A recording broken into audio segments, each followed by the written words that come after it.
இயேசு கிறிஸ்துவ நாமத்தினால் அழைக்கப்பட்ட சகோதர சகோதரிகள் அனைவருக்கும் மாலை வணக்கத்தை தெரிவித்துக் கொண்டு இன்றைக்கான காணொலிக்கு நம்ம போலாங்க. இன்றைக்கு நம்ம பார்க்க போகின்ற தலைப்பினன் பார்க்கும் பொழுது, வெளிப்படுத்தின விசேஷத்தில் இயேசு வாக்களிக்கும் 7 வெகுமதிகள், 7 ரிவார்ட்ஸ் ஜீசஸ் ப்ராமிசஸ் இன் ரெவலேஷன். ஸோ அந்த வெகுமதி இயேசு கிறிஸ்து யாருக்கு வாக்களித்தார், யார் அதை பெற்றுக்கொள்வாங்க, அந்த 7 வெகுமதிகள் என்னென்ன அப்படின்றத இந்த காணொலியில சுருக்கமா நம்ம பார்க்கலாங்க. இன்ட்ரெஸ்டிங்கா முதலாவது வெகுமதி என்னன்னு பார்க்கும் பொழுது, the reward of the tree of life, ஜீவ விருட்சத்தின் கனி. இதை யாருக்கு கொடுக்கிறார், இது எங்க இருக்கு அப்படின்னு நம்ம பார்க்கும் பொழுது, வெளிப்படுத்தல் 2ஆம் அதிகாரம் 7வது வசனத்துல பார்க்கலாங்க. ரெவலேஷன் சாப்டர் 2:7ல, ஆவியானவர் சபைகளுக்கு சொல்கிறதை காதுள்ளவன் கேட்க கடவன். ஜெயம் கொள்கிறவன் எவனோ அவனுக்கு தேவனுடைய பரதேசியின் மத்தியில் இருக்கின்ற ஜீவ விருட்சத்தின் கனியை புசிக்க கொடுப்பேன் என்று எழுது. அது எங்க இருக்குதுனாக்கா, தேவனுடைய பரதேசி, தேவனுடைய ராஜ்யத்துல மத்தியத்துல இருக்குது அப்படின்ட்டு பாக்குறோம். யாருக்கு வாக்களிக்கிறார் அப்படின்னாக்கா, யார் இந்த உலகத்தை ஜெயம் கொள்றாங்களோ, பாவத்தை மேற்கொண்டு வராங்களோ, இயேசு கிறிஸ்துக்காக உண்மையாக பரிசுத்தமா வாழ்றாங்களோ, அவங்களுக்காக வாக்களிக்கப்பட்ட ஜீவ விருட்சத்தின் கனி. மற்றவங்களுக்கு அது கிடையாதுங்க. வெளிப்படுத்தல் 22ஆம் அதிகாரம் 2வது வசனத்துல கூட நம்ம பார்க்கலாம். ரெவலேஷன் சாப்டர் 22:2ல, நகரத்து வீதியின் மத்தியிலும் நதியின் இரு கரையிலும் 12 விதமான கனிகளை தரும் ஜீவ விருட்சம் இருந்தது. பாத்தீங்களா, 2 சைட்லயும். அந்த நதி எங்கத்துல இருந்து வருதுன்னு பார்த்தாக்கா, தேவனுடைய சிங்காசனம், இயேசு கிறிஸ்துவோட சிங்காசனத்துல இருந்து அந்த நதி புறப்பட்டு வருது. அது ஜீவ நதியா இருக்குதுங்க.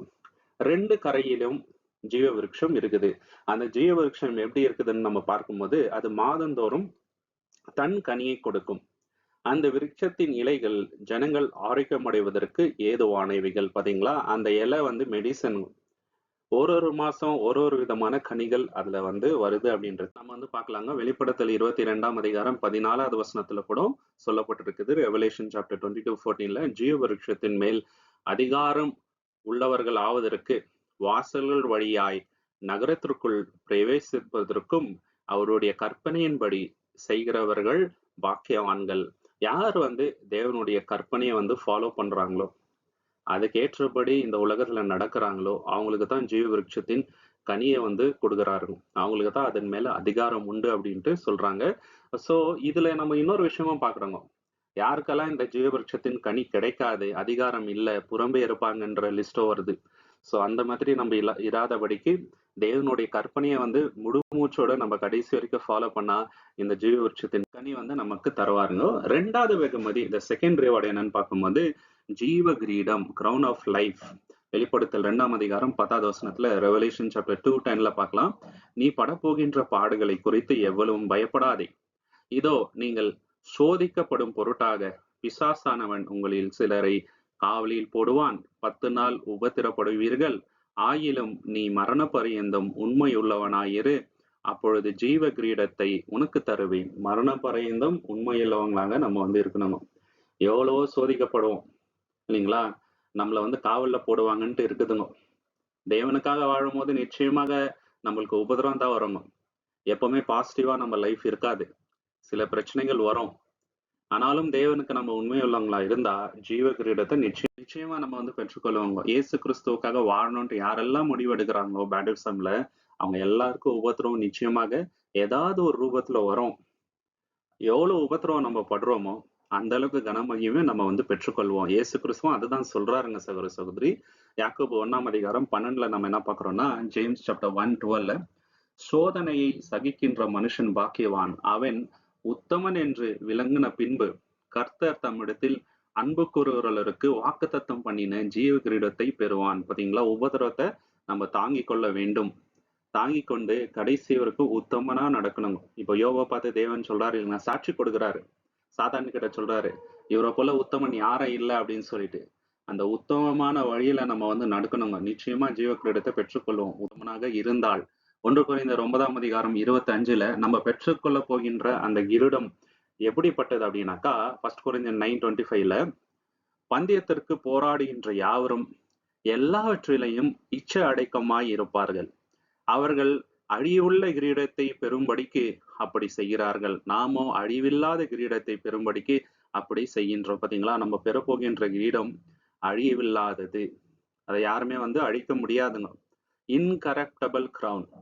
இப்ப உலகத்துல இந்த போட்டியில எல்லாம் கலந்துக்கிறாங்க இல்லைங்களா, ஸ்போர்ட்ஸ்ல, அவங்களுக்கும் வந்து மெடல், கிரவுன் அதெல்லாம் கொடுப்பாங்க. அது கொஞ்ச நாள் தாங்க இருந்தோம், அதுக்கப்புறம் துருப்பிடிச்சு அழிஞ்சு போயிடும். ஆனா தேவன் நமக்கு கொடுக்க போகின்ற அந்த கிரீடம் அடியில்லாத கிரீடத்தை கொடுக்க போகின்றார். அதற்காக நம்ம எல்லா விஷயத்திலும் இச்சடக்கமா இருக்கணும் என்று சொல்றாரு. பவுல் வந்து இதை பத்தி சொல்றாரு. கடைசி காலத்துல அவருக்கு தெரிஞ்சிச்சுன்னு அவர் எப்படிப்பட்ட வாழ்க்கை வாழ்ந்தாருன்ட்டு. நற்சாட்சி பெற்று மறுகின்றார். அவர் உறுதியா சொல்றாருங்க. இந்த உறுதிப்பாடு நமக்குள்ள இருக்கணுங்க சகோதர சகோதரி. 2 திமோத்தி 4ஆம் அதிகாரம் 7-8லங்க, 2 திமோத்தி சாப்டர் 4, 7 and 8ல நல்ல போராட்டத்தை போராடினேன், ஓட்டத்தை முடித்தேன், விசுவாசத்தை காத்துக்கொண்டேன், இது முதல் நீதியின் கிரீடம் எனக்காக வைக்கப்பட்டிருக்கிறது. நீதியுள்ள நியாயாதிபதியாக கர்த்தர் அந்நாளிலே அதை எனக்கு தந்தருளுவார். எனக்கு மாத்திரமல்ல, அவர் பிரசன்னமாகுதலை விரும்பும் யாவருக்கும் அதை தந்தருளுவார். வெறும் பவுலுக்கு மட்டும் இல்லைங்க, இதே வழியில யாரெல்லாம் நடக்கிறாங்களோ இல்லைங்களா, இயேசு கிறிஸ்துவின் 2வது வருகைக்கு யாரெல்லாம் காத்து கொண்டு இருக்கிறாங்களோ, உண்மையாக அவங்க எல்லாருக்குமே இந்த நீதியின் கிரீடத்தை கொடுப்பாருங்க தேவன். நீதியின் கிரீடத்தை நம்ம பெற்றுக்கொள்ள வேண்டும் என்றால் நம்ம ஃபர்ஸ்ட் நீதி உள்ள வழியில நடக்கணும். அநீதி நம்ம கிட்ட இருக்கக்கூடாது, பரிசுத்தம் இருக்கணுங்க, அசுத்தம் இருக்கக்கூடாது. அப்படி இருந்தால் இந்த கிரீடத்தை நம்ம வந்து பெற்றுக்கொள்ளலாம். 1 பேதுரு 5ஆம் அதிகாரம் 4வது வசனத்துல, 1 பீட்டர் சாப்டர் 5:4ல நம்ம என்ன பாக்குறோம்னாக்கா, பிரதான மெய்ப்பர் வெளிப்படும் போது வாடாத மகிமையின் கிரீடத்தை பெறுவீர்கள். வாடாத அந்த மகிமையின் கிரீடம், கிரவுன் ஆஃப் க்ளோரி அப்படின்ட்டு சொல்றாரு. இது யாருக்குனாக்கா மெய்ப்பர்களுக்கு சொல்றாங்க. சபையை வந்து வழி நடத்துறாங்க இல்லைங்களா, அவங்களுக்கு வந்து ஒரு கனம் இருக்குது. ஏன்னா சபையின் அந்த ரட்சிப்புக்கு அவங்க வந்து போராடுறாரு. சத்தியத்தை வசனத்தை வந்து எடுத்து அவங்க வந்து கொடுக்குறாங்க இல்லைங்களா, அவங்களுக்கு என்ன சொல்றாரு, வாடாத மகிமையின் கிரீடத்தை வந்து நீங்க பெறுவீங்க அப்படின்ட்டு வாக்குத்தத்தை கொடுக்குறாருங்க. வெளிப்படுத்தல் 3ஆம் அதிகாரம் 11வது வசனத்துல யாருக்கு அந்த கிரீடம் கிடைக்கும்ன்றத இன்னும் எக்ஸ்பிளைன் பண்றாருங்க. ரெவலேஷன் சாப்டர் 3:11ல, இதோ சீக்கிரமாய் வருகிறேன், உங்களுக்கு உள்ளதை ஒருவனும் எடுத்துக்கொள்ளாதபடிக்கு உங்களிடத்தில் உள்ளவதை பற்றி கொண்டிரு. பாத்தீங்களா என்ன சொல்றாரு, அந்த கிரீடத்தை டைட்டா நீங்க வந்து ஹோல்ட் பண்ணிக்கங்க. எப்ப வேணா நம்ம ரட்சிப்பை இழந்து போகலாம்.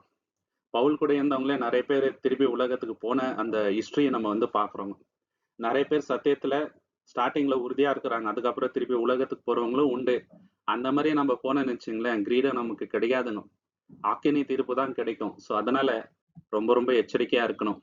3வது ரிவார்டு, 3வது வெகுமதி என்னன்னு பாத்தீங்கன்னாக்கா, வெள்ளை வஸ்திரம் வந்து கொடுக்குறாருங்க. வெண் வஸ்திரம், the reward of the white garment. வெளிப்படுத்தல் 3ஆம் அதிகாரம் 5வது வசனத்துல, ரெவலேஷன் சாப்டர் 3:5, ஜெயம் கொள்கிறவன் எவனோ அவனுக்கு வெண் வஸ்திரம் தரிக்கப்படும், ஜீவ புஸ்தகத்திலிருந்து அவனுடைய நாமத்தை நான் கிறுக்கி போடாமல் என் பிதா முன்பாகவும் அவருடைய தூதர் முன்பாகவும் அவன் நாமத்தை அறிக்கையிடுவேன். எவ்வளவு பெரிய பாக்கியம் பாத்தீங்களா.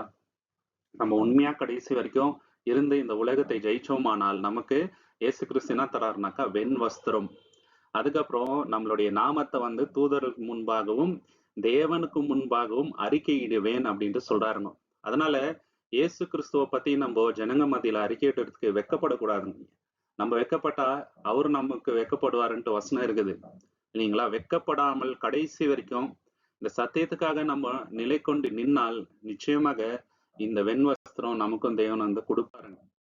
நம்ம வந்து பியூரா இருக்கணும், ரொம்ப இம்பார்ட்டன்ட் அது. வெளிப்படுத்தல் 3ஆம் அதிகாரம் 4வது வசனத்துல கூட நம்ம பாக்குறோம், சார்டிஸ் அப்படின்ற ஒரு சபையாருங்க இருந்தாங்க, அவங்க கூட அப்படித்தான் இருந்தாங்கன்ட்டு நம்ம பாக்குறோம், பரிசுத்தமா இருந்தாங்க. Revelation chapter 3:4. ஆனாலும் தங்கள் வஸ்திரங்களை அசுத்தப்படுத்தாத சில பேர் சர்தை பட்டணத்தில் உன்னிடத்தில் இருக்கிறார்கள், அவர்கள் பாத்திரவான்கள் ஆனபடியினால் வெண் வஸ்திரம் தரித்து கொண்டு என்னுடனே நடப்பார்கள். பாத்தீங்களா, அவங்களுக்கு நான் என்ன பண்ணுவேன், வெண் வஸ்திரம் கொடுத்து என் கூட நடக்கும்படி நான் செய்வேன்.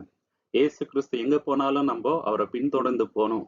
அப்போ இந்த வெண் வஸ்திரம் நமக்கும் தேவன் வந்து கொடுப்பாருங்க சகோதர சகோதரி. வெளிப்படுத்தல் 6ஆம் அதிகாரம் 11வது வசனத்துல இன்னொரு விஷயத்த நம்ம பார்க்கலாம். ரெவலேஷன் சாப்டர் 6:11ல, அப்பொழுது அவர்களில் ஒவ்வொருவருக்கும் வெள்ளை வஸ்திரங்கள் கொடுக்கப்பட்டது, மேலும் அவர்கள் தங்களை போலவே கொல்லப்பட்டவர்கள் இடத்தில் ஆகிய தங்கள் சகோதரரின் தொகை நிறைவேறும் அளவும் இன்னும் கொஞ்ச காலம் இளைப்பாறும்படி அவர்களுக்கு சொல்லப்பட்டது. பாத்தீங்களா. சோ இங்க யாருக்கு வந்து வெள்ளை வஸ்திரம் தராருனாக்கா, இயேசு கிறிஸ்துவின் நாமத்தின் நிமித்தம் இரத்த சாட்சியாக யாரெல்லாம் மரித்திருக்கிறாங்களோ ரொம்ப கொடூரமான விதத்துல அவங்களுக்கு வந்து வெண் வஸ்திரம் கொடுக்குறாருங்க. என்ன மாதிரி ஒரு பாக்கியம் பாத்தீங்களா.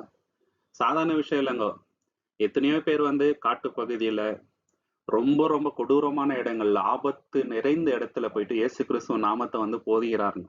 தேவன் அவங்களுக்கு வந்து சும்மா விட மாட்டாருங்க இல்லைங்களா? சுவிசேஷத்துக்காக எவ்வளவு போராட்டம் வந்து பண்றாங்க இல்லைங்களா? அதுக்கு உண்டான வெகுமதியை நிச்சயமா கொடுக்குறேன் அப்படின்ட்டு சொல்றாருங்க. வெண்வஸ்திரம் வந்து கொடுக்குறேன் அப்படின்ட்டு.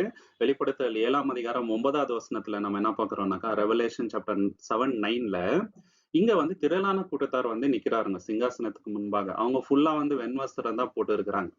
இவைகளுக்கு பின்பு நான் பார்த்தேன், இதோ சகல ஜாதிகளிலும் கோத்திரங்களிலும் ஜனங்களிலும் பாஷைகளிலுமிருந்து வந்த திரளான ஜனங்களை பார்த்தேன். ஒருவனும் எண்ணக்கூடாத அந்த திரளான ஜனங்கள் வெள்ளை வஸ்திரங்களை தரித்தவர்களாய் தங்கள் கைகளில் குருத்தோலைகளை பிடித்து ஆட்டுக்குட்டியானவருக்கு முன்பாகவும் சிங்காசனத்திற்கு முன்பாகவும் நின்றார்கள். பாத்தீங்களா? தேவனுடைய சிங்காசனத்துக்கு முன்பாக ஆட்டுக்குட்டியானதுக்கு முன்பாக திரளான கூட்டத்தாருங்க. உலகத்துல இருக்கிற எல்லா ஜாதிகளிலும் இருந்து வந்திருக்கிறாங்க. அவங்க ஃபுல்லா வந்து ஒயிட் ட்ரெஸ் தான் போட்டுட்டு இருக்கிறாங்க. கையில வந்து குருத்தோலை ஏந்தி தேவனை வந்து துதிக்கிறாருங்க. இங்கேயும் வந்து ஒயிட் ட்ரெஸ் நம்ம வந்து பார்க்கலாம். இதுல முக்கியமான பாயிண்ட் நோட் பண்ண வேண்டியது வந்து 14வது வசனத்துல நம்ம பார்க்கலாங்க. ரெவலேஷன் சாப்டர் 7:14 வெளிப்படுத்தல் 7 அதிகாரம் 14 அந்த வெள்ளை வஸ்திரத்தை எதனால வந்து அவங்க வாஷ் பண்ணியிருக்கிறாங்க, சுத்தம் பண்ணாங்கன்னாக்கா, ஆட்டுக்குட்டியானவருடைய ரத்தத்தினால அதை சுத்திகரித்து இருக்கிறாங்க. நம்ம பரிசுத்தமாயிருக்கிறது மாசு இல்லாத இயேசு கிறிஸ்துவின் ரத்தத்தின் மூலியமாக தான். அதை நம்ம மறந்துடக்கூடாதுங்க. ரெவலேஷன் சாப்டர் 7:14 அப்பொழுது நான், ஆண்டவரே, அது உமக்கு தெரியும் என்றேன். அதற்கு அவர், இவர்கள் மகா உபத்திலிருந்து வந்தவர்கள். இவர்கள் தங்கள் வஸ்திரங்களை ஆட்டுக்குட்டியானவருடைய ரத்தத்தினாலே தோய்த்து வெளுத்தவர்கள். பாத்தீங்களா? அந்த ட்ரெஸ் ஏன் அவ்வளவு வெண்மையா இருக்குதுன்னா, நம்ம சுயநீதினால நம்ம வந்து பரிசுத்தம் ஆக முடியாது. சோ எதனால ஆக முடியும் அப்படின்னு பாத்தீங்கன்னாக்கா, ஆட்டுக்குட்டியான ஒரு ரத்தத்தினாலதான் நம்ம வந்து, ஏன்னா நம்ம சுயநீதி அழுக்கான கந்தகம். இயேசு கிறிஸ்து இல்லைனாக்கா நம்ம நீதிமான் ஆகவே முடியாது. அவருடைய ரத்தம் சிந்ததுனாலதான் நம்ம நீதிமான் ஆகிறோம், தேவனுடைய கிருபையினால. சகோதர சகோதரி, அது மட்டும் இல்லாம இந்த வெண் வஸ்திரம் எதற்கு அடையாளம் அப்படின்னு பார்க்கும் பொழுது, வெளிப்படுத்தல் 19 அதிகாரம் 8 ரெவலேஷன் சாப்டர் 19:8 அவருக்கு சுத்தமும் பிரகாசம் உள்ள மெல்லிய வஸ்திரத்தை தரித்து கொள்ளும்படி அது கொடுக்கப்பட்டது. அந்த மெல்லிய வஸ்திரம் பரிசுத்தவான்களின் நீதிகளே. பாத்தீங்களா? நம்மளும் வந்து நீதியை செய்யணுங்க. இப்போ நம்ம நீதிவான் ஆயிருக்கிறது இயேசு கிறிஸ்துவோட ரத்தத்தினால, இது உண்மை. அதனால நம்ம எப்படி வேணா இருக்கலாம் அப்படின்ட்டு இல்லைங்க, நம்மளும் வந்து நீதிகளை செய்யணும் இல்லைங்களா? இது ரெண்டுமே ரொம்ப ரொம்ப இம்பார்ட்டன்ட். ஸோ நம்ம நீதியின் வழியில நடந்தா தான் இந்த கிரீடத்தை பெற்றுக்கொள்ள முடியும், ராஜ்யத்தை வந்து சுதந்திரித்துக் கொள்ள முடியும். முக்கியமாக அந்த வெண்வஸ்திரம் நம்மளுக்கு வந்து தேவன் கொடுப்பாருங்க. சகோதர சகோதரி, 4வது வெகுமதி, 4th ரிவார்டு என்னன்னு பாத்தீங்கன்னாக்கா, மன்னா, மறைக்கப்பட்ட மன்னாவும் ஒரு வெள்ளை கல்லும். இது ரெண்டுமே வந்து ரிவார்டா கொடுக்குறாரு. வெளிப்படுத்தல் 2 அதிகாரம் 17 பார்க்கலாம். ரெவலேஷன் சாப்டர் 2:17 காதுள்ளவன் ஆவியானவர் சபைகளுக்கு சொல்கிறதை கேட்க கடவன். ஜெயம் கொள்கிறவன் எவனோ அவனுக்கு நான் மறைவான மன்னாவை புசிக்க கொடுப்பேன். பாத்தீங்களா? மறைவான மன்னாவை நான் புசிக்க கொடுப்பேன். அவனுக்கு ஒரு வெள்ளை கல்களையும் அந்த கல்லின் மேல் அதை பெறுகிறவன் தவிர வேறு ஒருவனுக்கும் அறியக்கூடாத புதிய நாமம் எழுதியிருப்பதை கொடுப்பேன். பாத்தீங்களா? அந்த கல்லு மேல யாருக்கும் தெரியாத ஒரு நேம் எழுதி வந்து கொடுக்குறாருங்க. 2 விஷயம், மறைவான மன்னா, ஒரு கல்லு, அதன் மேல வந்து யாருக்கும் தெரியாத ஒரு நாமம். யோவான் 6 அதிகாரம் 51 என்ன பாக்குறோம்னாக்கா, ஜான் சாப்டர் 6:51 இயேசு கிறிஸ்து என்ன சொல்றாரு, நானே வந்து மெய்யான மன்னா, பரலோகத்திலிருந்து வந்த மன்னா நானே அப்படின்ட்டு சொல்றாருங்க. நானே வானத்திலிருந்து இறங்கின ஜீவ அப்பம், இந்த அப்பத்தை புசிக்கிறவன் என்றென்றைக்கும் வாழ்வான். நான் உலகத்தின் ஜீவனத்துக்காக கொடுக்க போகின்ற அப்பம் என் மாம்சமே. பாத்தீங்களா?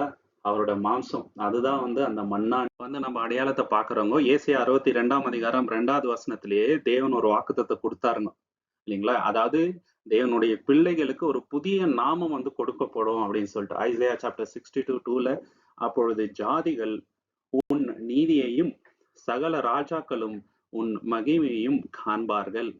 கர்த்தருடைய வாய் பெயரிடும் புதிய நாமத்தினால் அழைக்கப்படுவாய். பாத்தீங்களா? கர்த்தர் ஒரு நாமம் வந்து கொடுப்பாரு, அந்த நாமத்தினால் நீ அழைக்கப்படுவாய் அப்படின்ட்டு சொல்றாங்க. வெளிப்படுத்தல் 3 அதிகாரம் 12 நம்ம என்ன பாக்குறோம்னாக்கா, அந்த நாமம் எப்படிப்பட்டது அப்படின்றத இங்க நம்ம பாக்குறோம். ரெவலேஷன் சாப்டர் 3:12 ஜெயம் கொள்கிறவன் எவனோ என் தேவனுடைய ஆலயத்திலே தூணாக்குவேன். ஃபர்ஸ்ட் என்ன சொல்றாரு? நான் வந்து உங்களை பில்லர் மாதிரி வச்சிருவேன் தேவனோட ஆலயத்துல அப்படின்றாரு. அவன் அதை விட்டு ஒரு காலம் வெளியே போவதில்லை. என் தேவனுடைய நாமத்தையும் பரலோகத்திலிருந்து என் தேவனிடத்திலிருந்து இறங்கி வருகின்ற புதிய எருசலேம் என்னும் என் தேவனுடைய நகரத்தின் நாமத்தையும் என் புதிய நாமத்தையும் அவன் மேல் எழுதுவேன். சோ இந்த 3 நாமத்தை வந்து எழுதுறாரு. என்னன்னாக்கா தேவனுடைய நாமம், எருசலேம் நகரத்தோட நாமம், இயேசு கிறிஸ்துவோட நாமம், இதுவும் வந்து எழுதப்படுதுங்க. 5வது ரிவார்டு என்னன்னு பாத்தீங்கன்னாக்கா the reward of authority and the morning star. விடிய காலத்தை அந்த விடிவெள்ளி, அது மட்டும் இல்லாம அதிகாரம், இது ரெண்டுமே வந்து வெகுமதியா தேவன் கொடுக்கிறார். இது வெளிப்படுத்தல் 2ஆம் அதிகாரம் 26ல இருந்து 28ல நம்ம பார்க்கலாங்க. Revelation chapter 2 26 to 28. ஜெயம் கொள்கிறவனுக்கும் முடிவு பரியந்தம் என் கிரியைகளை கை கொள்ளுறவனுக்கும், பாத்தீங்களா 2 விஷயங்கள். உலகத்தை வந்து ஜெயிக்கணும், 2வது வந்து இயேசு கிறிஸ்து வர வரைக்கும் அவர் சொன்ன நற்கிரியைகளை நம்ம தொடர்ந்து செஞ்சுட்டே இருக்கணும். இத ஒரு அடையாளமா கூட நம்ம வந்து பாக்குறோங்க. சுவிசேஷங்கள் என்ன சொல்றாருனாக்கா, எஜமான் வரும்போது சொன்ன காரியத்தை செய்கின்ற அந்த உக்கிரக்காரன் பாக்கியவான் அப்படின்ட்டு சொல்றாருங்க. வேலைக்காரன் என்னன்னா பண்ணோம், இயேசு கிறிஸ்து சொன்ன காரியத்தை அவர் வர வரைக்கும், எஜமான் வர வரைக்கும் நம்ம அந்த விஷயத்த செய்யணும். அப்போ வந்து நம்ம ராஜ்யத்தை பெற்றுக்கொள்வோம். நான் ஜாதிகள் மேல் அதிகாரம் கொடுப்பேன். சோ அவர் கொடுக்கின்ற ரிவார்டு என்னங்க? ஜாதிகள் மேல் அதிகாரம். இயேசு கிறிஸ்து கூட உட்கார்ந்து உலகத்தை ஆளுகை செய்வது. அவன் இரும்பு கோலால் அவர்களை ஆளுவான். மண் பாண்டங்களை நொறுக்கி போடுவது போல் அவர்கள் உடைத்து போவார்கள். நானும் என் பிதாவினிடத்தில் அதிகாரம் பெற்றது போலவே இருக்கும். அவனுக்கு விடிவெள்ளியை கொடுப்பேன். பாத்தீங்களா, விடிவெள்ளி, பிரைட் மார்னிங் ஸ்டார். அந்த மார்னிங் ஸ்டாரை வந்து கொடுப்பேன் அப்படின்ட்டு சொல்றாரு. ஸோ அத்தாரிட்டி, அதுக்கப்புறம் மார்னிங் ஸ்டார், இது 2 தர அப்படின்ட்டு சொல்றாருங்க. அது மட்டும் இல்லாம தானியேல் 7ஆம் அதிகாரம் 18வது வசனத்துல பழைய ஏற்பாடுல தேவன் தானியேலுக்கு தரிசனத்தின் மூலியமா வெளிப்படுத்திட்டாரு. என்னன்னாக்கா, ராஜரீகத்தை தேவனுடைய பிள்ளைகளுக்கு கொடுப்பாரு. யார் வந்து பரிசுத்தமா நடுகிறாங்களோ அவங்களுக்கு. அது வந்து நம்ம வாசிக்கலாம் டானியல் 7:18. ஆனாலும் உன்னதமானவருடைய பரிசுத்தவான்கள் ராஜரீகத்தை பெற்று என்றென்றைக்கும் உள்ள சதா காலங்களிலும் ராஜ்யத்தை சுதந்திரித்துக் கொள்வார்கள் என்றான். சதா காலங்களையும் என்ன பண்ணுவாங்க? அவங்க வந்து சுதந்திரித்துக் கொள்வாங்க, ராஜரீகத்தை பெறுவாங்க அப்படின்ட்டு இருக்குதுங்க. அது மட்டும் இல்லாம லூக்கா 22ஆம் அதிகாரம் 29-30ல, லூக் சாப்டர் 22, 29 and 13ல சீஷர்கள் இயேசு கிறிஸ்துவை பார்த்து என்ன கேட்கறாங்கன்னா, நாங்க எல்லாத்தையும் விட்டுட்டு உங்களை ஃபாலோ பண்ணி வந்திருக்கிறோம். ஏன்னா வேலை எல்லாத்தையும் விட்டுட்டு வந்துட்டாருங்க அவங்க கூப்பிட்ட உடனே. எங்களுக்கு என்ன கிடைக்கும் அப்படின்ட்டு கேட்கும்போது இந்த வாக்குத்தத்தத்தை கொடுக்குறாருங்க. அதுதான் ரொம்ப இம்பார்ட்டன்டான விஷயம். ராஜரீகத்தை கொடுப்பேன் அப்படின்ட்டு சொல்றாருங்க. லூக்கா 22ஆம் அதிகாரம் 29-30ல, ஆகையால் என் பிதா எனக்கு ஒரு ராஜ்யத்தை ஏற்படுத்தினது போல நானும் உங்களுக்கு ஏற்படுத்துகின்றேன். நீங்கள் என் ராஜ்யத்திலே என் பந்தியில் போஜனபானம் பண்ணி இஸ்ரவேலின் 12 கோத்திரத்தாறுகளிலும் நியாயம் தீர்ப்பீர்கள், சிங்காசனங்கள் மேல் உட்காருவீர்கள் என்றார். பாத்தீங்களா, சிங்காசனத்து மேல உட்காருவீங்க, நியாய தீர்ப்பு செய்வீங்க அப்படின்ட்டு சொல்றாருங்க. என்ன மாதிரி ஒரு வாக்குத்தத்தம். வெளிப்படுத்தல் 22:16ல அந்த மார்னிங் ஸ்டார் யாருனாக்கா இயேசு கிறிஸ்து தான். ரெவலேஷன் சாப்டர் 22:16ல இயேசுவாகிய நான் சபைகளில் இவைகளை உங்களுக்கு சாட்சியிடும்படி என் தூதனை அனுப்பினேன். நான் தாவீதின் வேரும் வம்சமும் பிரகாசமான விடிவெளியுமாய் இருக்கின்றேன். பாத்தீங்களா, பிரகாசமான விடிவெளி யாருங்க? இயேசு கிறிஸ்து தான் நமக்கு. 6வது ரிவார்டு என்னன்னு பாத்தீங்கன்னாக்கா, the 6th reward, the reward of becoming a pillar in God's temple. தேவனுடைய ஆலயத்துல வந்து நம்ம ஒரு தூணாக இருப்போம் அப்படின்றது. வெளிப்படுத்தல் 3ஆம் அதிகாரம் 12வது வசனத்துல, ரெவலேஷன் சாப்டர் 3:12ல ஜெயம் கொள்கிறவன் எவனை என் தேவனுடைய ஆலயத்திலே தூணாக்குவேன். பாத்தீங்களா, ஜெயம் கொள்கிறவளை என்ன பண்றாரு? ஆலயத்துல வந்து தூணாக வைப்பேன் அப்படின்ட்டு வாக்குத்தத்தம் கொடுத்துட்டாருங்க. வெளிப்படுத்தல் 14ஆம் அதிகாரம் 1வது வசனத்துல தேவனுடைய பேரு அவங்க நெற்றியின் மேல இருக்கும் அப்படின்ட்டு நம்ம பாக்குறோம். ரெவலேஷன் சாப்டர் 14:1ல, பின்பு நான் பார்த்தேன், இதோ ஆட்டுக்குட்டியானவர் சியோன் மலையின் மேல் நின்றிருக்கின்றார். அவருடைய பிதாவின் நாமம் அவருடைய நெற்றிகளில் எழுதப்பட்டிருந்த 144,000 பேர்கள் அவரோடு இருந்தார்கள். இயேசு கிறிஸ்து கூட இருந்தவங்க யாருங்க? 144,000 பேர். இந்த கூட்டத்துக்குள்ள நம்ம போனோம் அப்படின்றதுக்காக தான் இந்த ஆவிக்குற ஓட்டத்தை ஓடிக்கொண்டு இருக்கிறோம். சோ இதுல நம்ம வெற்றிகரமா ஓடும் பொழுது, ஜெயம் கொள்ளும் பொழுது அவருடைய நாமம் வந்து நம்ம நெற்றியில எழுதப்படும். அவருடைய ஆலயத்துல நம்மள என்ன பண்றாருங்க? தூணாக வைக்கிறார். எவ்வளவு பெரிய ஆசீர்வாதம் இல்லைங்களா? 7வது ரிவார்டு, என்னன்னு பார்க்கும்போது வெகுமதி இயேசு கிறிஸ்து கூட சிங்காசனத்துல அமர்வது. இது ரொம்ப முக்கியமான விஷயங்க. இயேசு கிறிஸ்து உன்னதமானவர், பரிசுத்தமானவர். அவருக்கு நிகர் அவர் மட்டும்தான்.